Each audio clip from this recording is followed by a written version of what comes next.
This Sunday on Close Up, we're talking presidential politics. We're going to break down the latest WMUR Granite State poll. Mitt Romney is still the front runner, but do the latest numbers reveal a chink in the armor?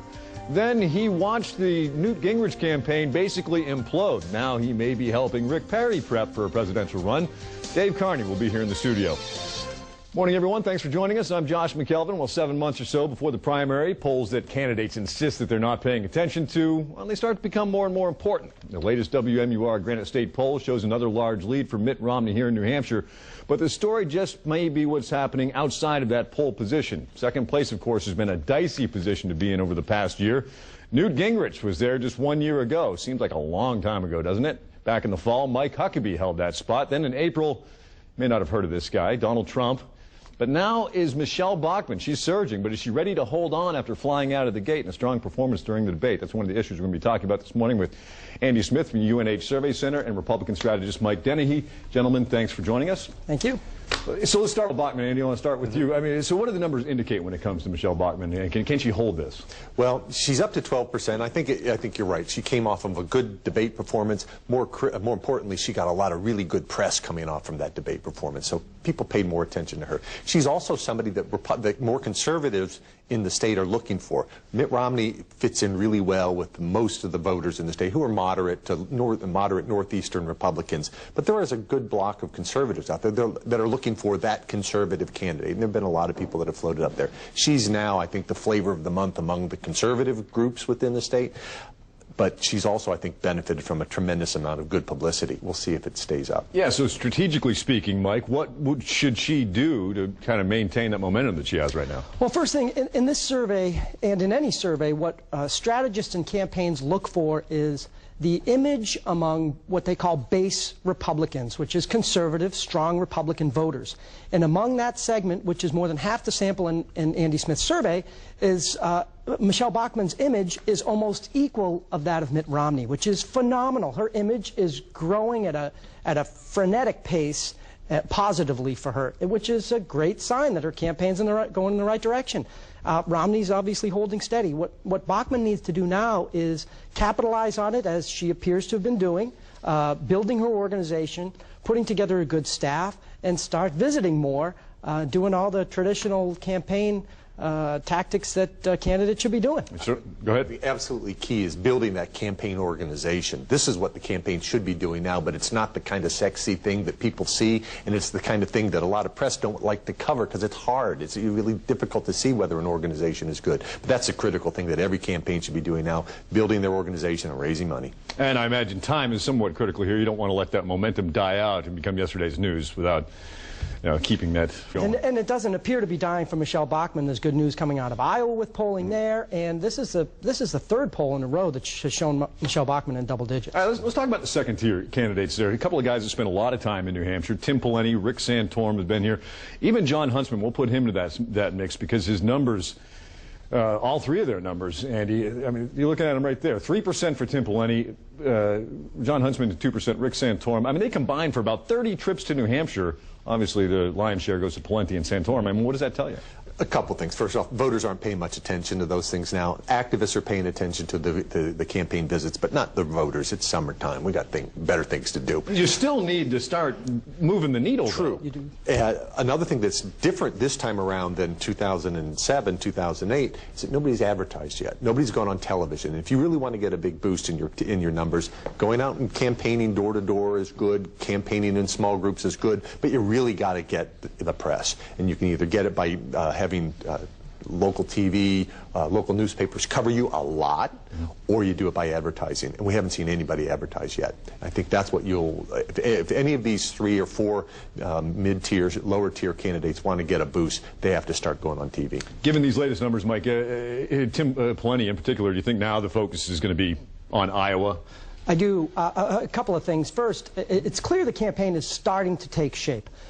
If you look again inside the numbers at what I had talked about earlier with the base conservative voters among Republicans, John Huntsman's numbers are just plain bad. He's got a very negative image among Republican conservative voters, which again, more than half of the turnout on Election Day is going to be among those voters. Due largely to his working as ambassador in the Correct. Obama administration. Go ahead. Tim Pawlenty's numbers, his unfavorables, are growing among that group, which is very concerning, should be concerning to his campaign. That being said, like you had just mentioned, they are clearly shifting gears to Iowa. Picked up a big endorsement among Sarah Huckabee, which is Mike Huckabee's daughter, who's going to be working for their campaign in Iowa. They, I am sure, for the most part, are going to be closing down operations in New Hampshire, shifting to Iowa, and you know, to be honest, I think that's the right move at this point. Expectations are so high for him there, he needs to at least meet them to continue on in New Hampshire. Right. And of course the front runner, I mean, is Mitt Romney. Huge lead, 35% to 12%. And it's been that way for, what? 2 years? 2 years now, basically. Yeah. But if there is any criticism there, perhaps a chink in the armor, is favorability slipping a little bit? What do you attribute that to? I think they're starting to slip a little bit. I think part of it is that there are people in the state that weren't paying attention to it 2 years ago. Now they're paying a little bit more attention to him as a candidate. Slipping a bit, but they're still really pretty high. Compared with any of the other candidates, he's the best. It'll start to slide even more as we get into this campaign as other candidates start to hit him. Right now, if you saw in the last debate, essentially the gloves stayed on, the hands stayed in people's pockets. They weren't hitting, swinging at each other. That'll change. The campaigns will start going after each other. And as that happens, you'll see those unfavorable numbers start to pop up for all of the candidates as well as Mitt Romney. So as a strategist, Mike, what do you do if you're running the Mitt Romney campaign? Because obviously you have the big lead, and it's kind of a precarious position to be in, especially go wire to wire. It is. It's a tough position to be in, and I think he's doing everything right at this point. You visit New Hampshire a lot, which he's doing. You focus on the economy and jobs, which he's doing. You build the organization, which he's doing. He's really going about everything the right way. You're trying to avoid mistakes, which, like Andy said, there's no candidates laying any gloves on him right now, so it's easy to kind of avoid big mistakes. There's little hits here and there that just don't amount to much right now. And pick apart the words and all that. So exactly. And you brought it up. The candidates have yet to start duking it out.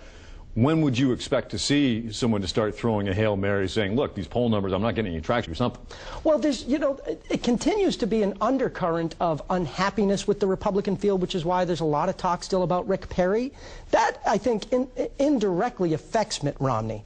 So as long as that talk continues, and I think Rick Perry, if he gets in, will be after the straw poll, so he doesn't have to spend any money on it, and look at, sending stronger signals through August into September and then possibly announce in September. But I think what you're seeing with that discontent is more at the national level among Republicans, and certainly in Washington. Republicans aren't happy with Mitt Romney. He's got a reputation, earned or not, as being a Northeast Republican, a moderate Republican, or a rhino in the view of a lot of people.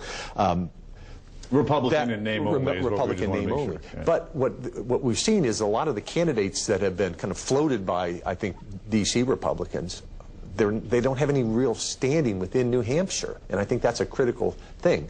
Huntsman, Santorum, Pawlenty, we saw Haley Barbour, Mitch Daniels, all of these people that are being floated largely from Washington where they're well known. They're just not known here, and there's not like there's an outcry for these kind of people. There are some Republicans, I think, that could jump in. I think Rudy Giuliani, well known, didn't run a great campaign here in 2008, but he's likely to, he could very well come in, and along with like a Rick Perry, come in late and be able to do that.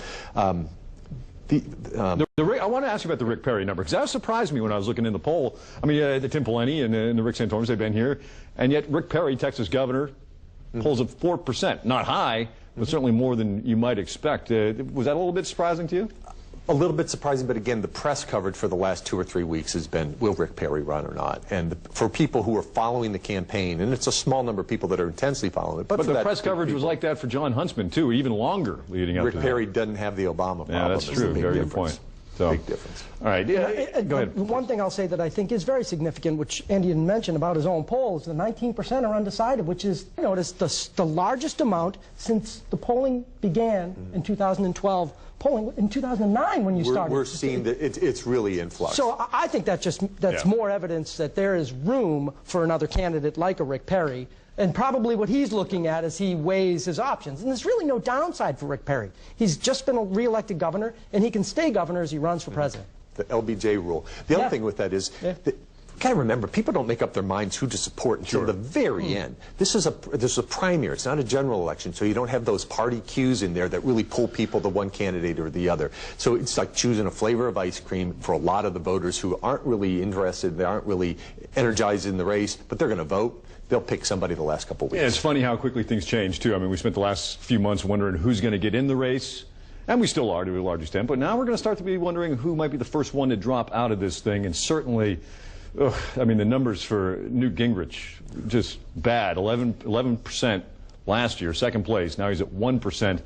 Mike, we'll start with you on this one. Is it over for Newt Gingrich? It's over. It's over. I mean, just to stick a fork in him, I think Dave Carney and company, when they left the campaign, knew what was happening. They knew where things were headed, and that he didn't want to do the right things to change it.